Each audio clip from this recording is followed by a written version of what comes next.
Hey VC, what's up? It's me, yours truly. I am back to post a quick video here.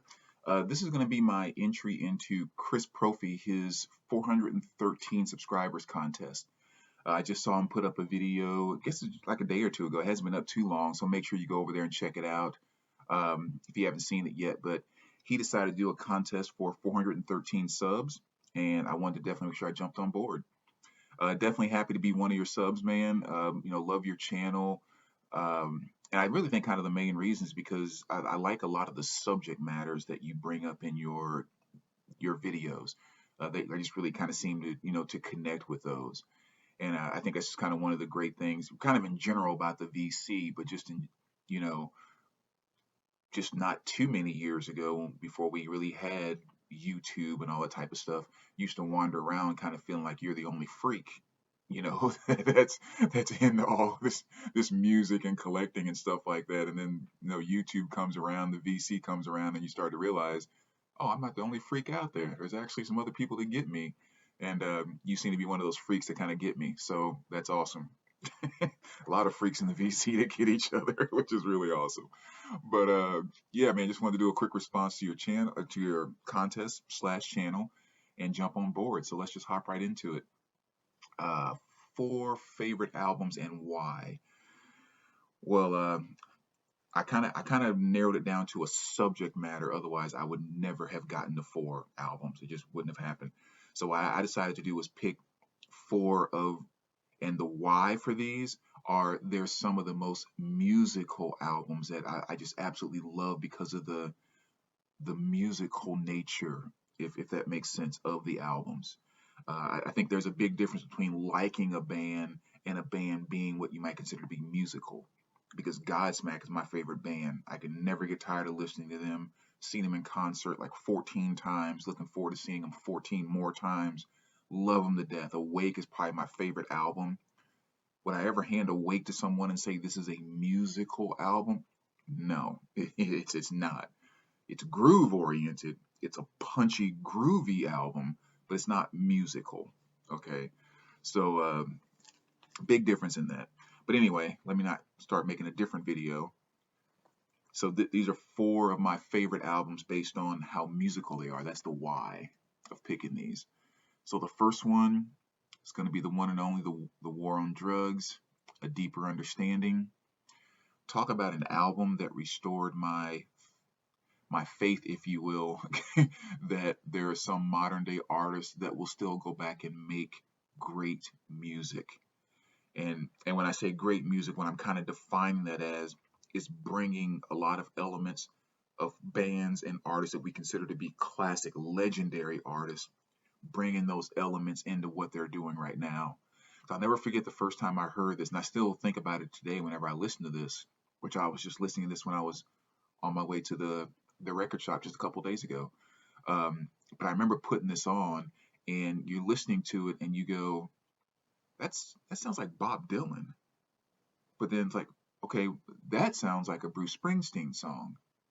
That sounds kind of Pink Floydish. That kind of sounds like Prince was doing the guitar solo on that part. And like when those names and that type of thing is popping in your head and in your feelings, if you will, while you're listening to an album, to me, they did something right. And that's exactly what this album did, is it brought elements from those type of legendary artists, and I mean, boom, this is what you get. So definitely one of my favorite albums, certainly one of my favorite albums from the rock, pop, or whatever genre you want to say over the past probably 10 years or so. Really, I love it. But if you haven't heard this before, Strangest Thing is definitely the song that I recommend checking out first. I think that's the one that really floored me by them and introduced me to them. And again, when you listen to that song, I guarantee you'll hear a Bob Dylan vocal singing a Bruce Springsteen song with Prince finishing out the guitar solo at the end of that song. It's just, again, musical. I guess that's sign language for musical, man. Okay, so moving right along. Second album I'm picking for one of my favorites and why, going back to the musical piece, and this is Miguel. And actually, I don't know if I can even say musical. Kaleidoscope Dream is this album right here. This came out in 2012. Again, the album that restored my faith in modern day R&B. Because I'm a gigantic 60s, 70s, 80s R&B fan. I cannot get enough of that stuff whatsoever. Early 90s, some stuff here or there. Late 90s going into the 2000s, most R&B I could care less about in that time frame until this beast came along. But Miguel Kaleidoscope, I can't even say it. Kaleidoscope Dream is just a fantastic album. I mean, he doesn't overdo it on the vocals, which one of the things I don't like about a lot of modern day R&B. It seems like a lot of modern R&B is not trying to be true to the song as much as let me show you what I can do, you know. And sometimes it's like that's not what the song is asking for. And that's what I feel Miguel really nailed on this.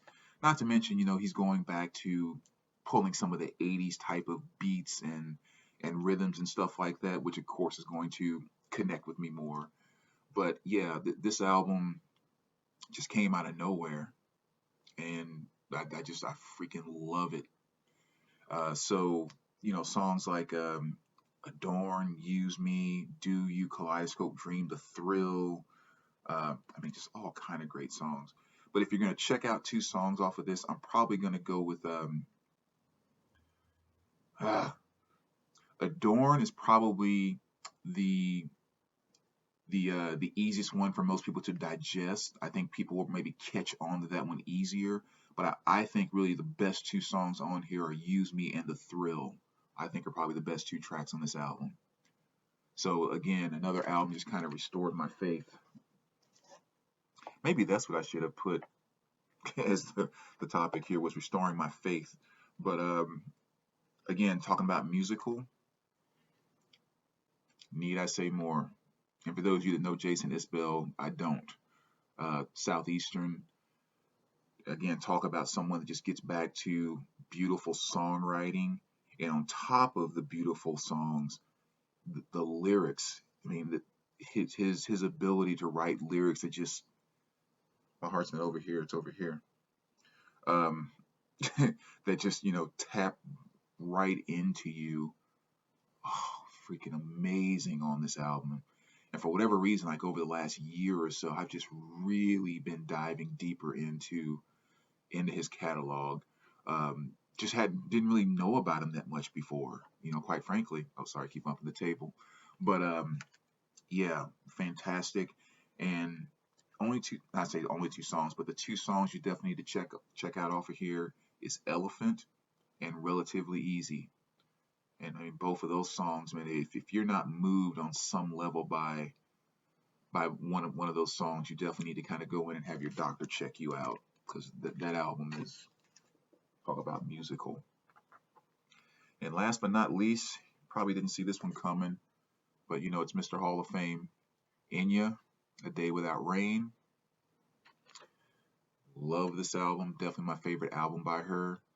And yes, I definitely consider this to be a very musical album. I love it because it is so musical, and a little bit different than some of her other stuff. I am a classical fan. I like classical music, but I'm very particular about the type of classical music that I like. When you get into some stuff like the big complexity of compositions, like with I don't know, like Mozart is kind of a great example. The the lack of, and I don't know all the terminology for it, but just like the lack of clearer melodies and just kind of the complexity of everything that's going on. I don't connect a lot with that. I'm more of like a Carl Orff or Basil Polydaris, that type of thing.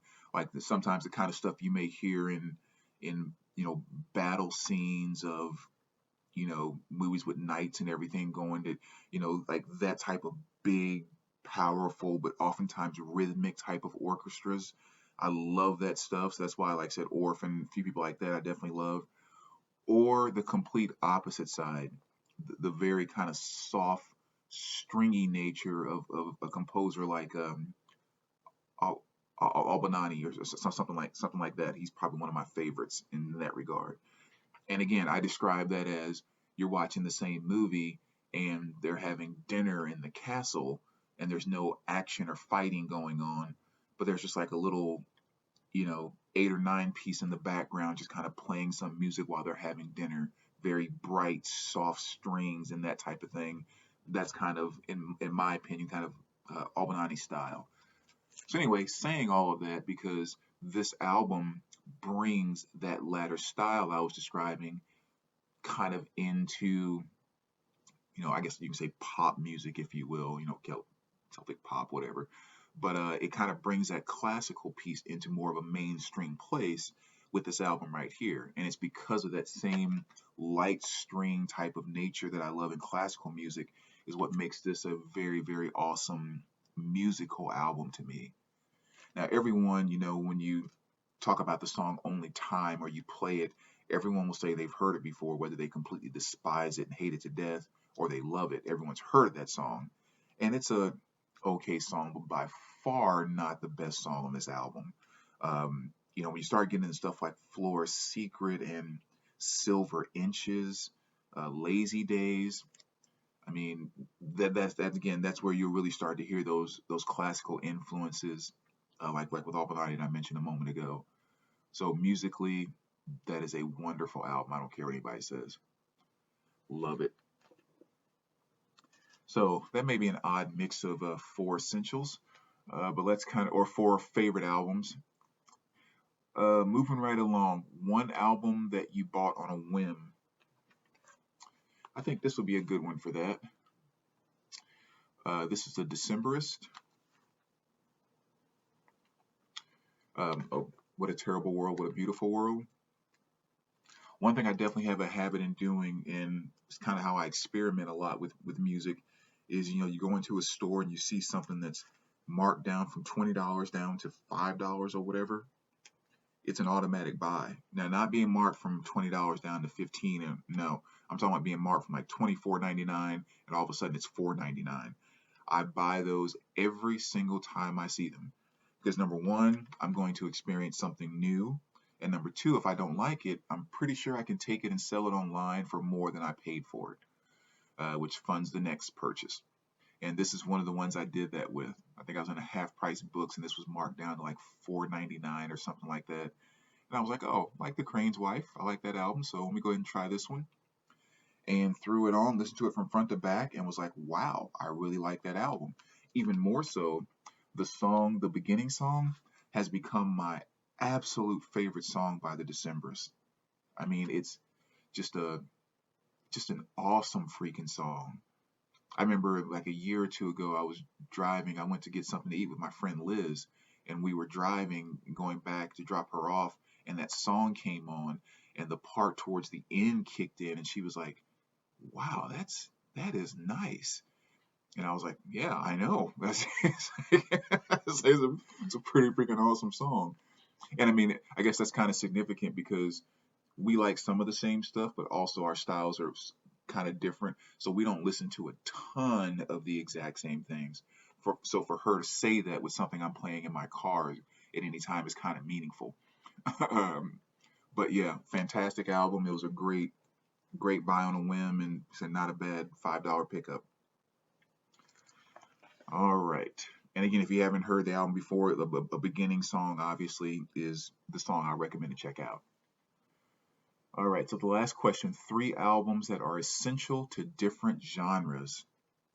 This worked out well because the first one I'm going to show was one of the ones I picked for the first question. And I had to get rid of one, so it worked out well that I could move this one over to the third question. Essential to a genre, Sly and the Family Stone's greatest hits is absolutely essential to any 60s, 70s R&B slash funk collection that you might have. Now, all the individual Sly and the Family Stone albums are essential, but let's just say maybe you don't like them enough to, go out and buy all those. Get this, and you'll have a solid piece in your collection. And going back to the musical thing I was saying about the first batch of albums and why I wanted to include this one and why this is essential is that this is one of the most pure examples of celebration in an album I think ever. Like everything about this album is a celebration. I mean, that's really the best word you can put to it. There's a there's a party element to it. There's a be yourself element to it. There's a gospel element to it. And I mean, this album is, you just cannot get tired of this thing.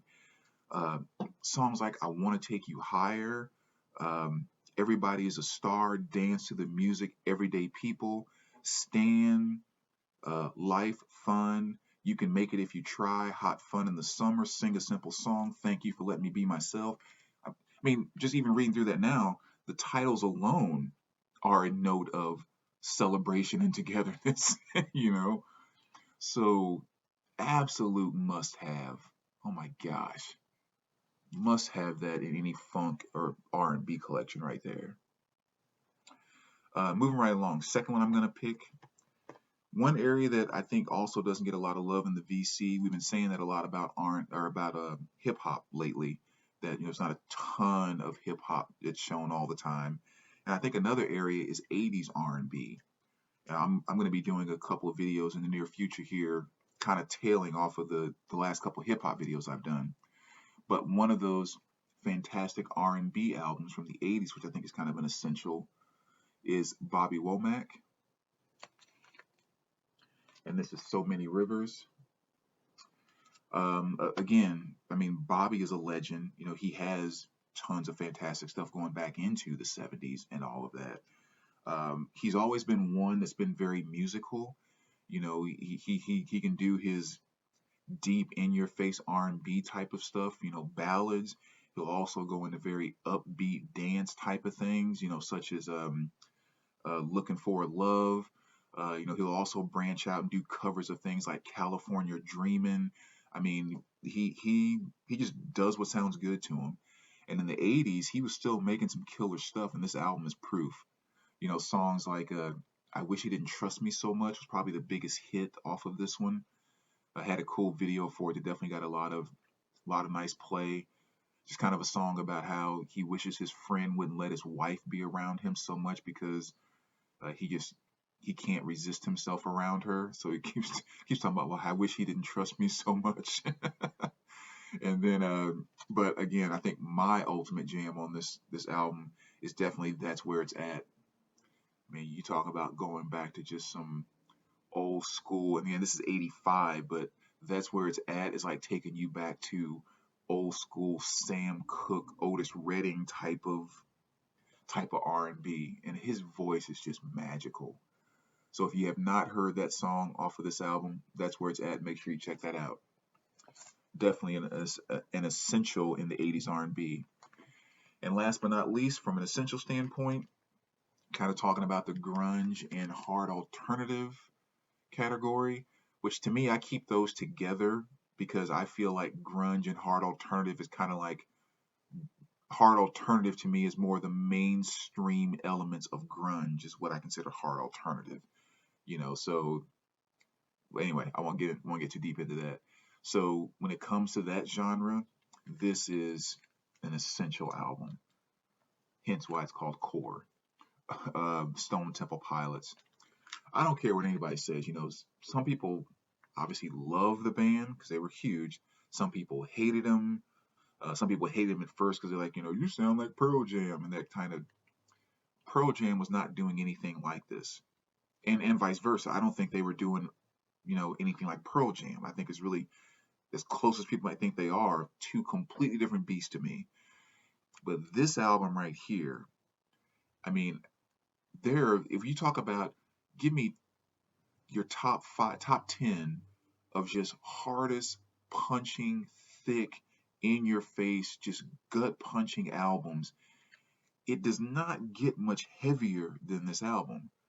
Doesn't mean they're playing fast. I'm not talking about speed. I'm not talking about all of that. I'm talking about just deep gut punching songs. This album freaking has it. Um, I think of course kind of the big song that really took them, I think here at first, I think was Plush. I think that was kind of the first release, that first single that really got a lot of play. But I mean, Dead and Bloated and Wicked Garden, man, those songs are as heavy as anything out there. I don't care what anybody says. So Stone Temple Pilots is definitely a core piece in that grunge slash hard alternative category. And that's not even getting into their other albums. I mean, that's just one of the many great pieces they have. So, so anyway, there's my rant. So, yeah, Chris, again, man, congratulations on the 413 subs. Glad I was able to jump on board. And as always, VC, let me know what you think, and we will talk to you soon. All right, take care, guys.